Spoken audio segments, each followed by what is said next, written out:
ఎవరైనా నిన్ను తక్కువ చేసి మాట్లాడవచ్చు, కానీ నీకు నువ్వే ఎన్నోసార్లు తక్కువ చేసుకుని మాట్లాడవచ్చు. కానీ నీ గురించి ప్రతిసారి గొప్పగా ఆలోచించే వ్యక్తి ఎవరో తెలుసా? ఆ దేవాది దేవుడు మాత్రమే. అంత గొప్ప దేవుడు నీ గురించి గొప్పగా ఆలోచిస్తున్నారు.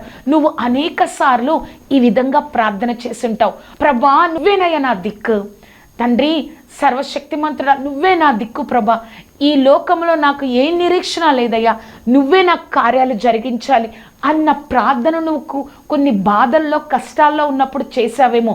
కానీ కొన్నిసార్లు నిజంగా దేవుడు ఈ యొక్క కార్యాల్లో నాకు అసాధారణమైన కార్యం చేయగలరా అన్న ఆలోచన వస్తుంది. అప్పుడు నువ్వు కన్నీటితో బాధతో భారంతో నువ్వు చేసిన ప్రార్థనను దేవుడు మర్చిపోలేదు.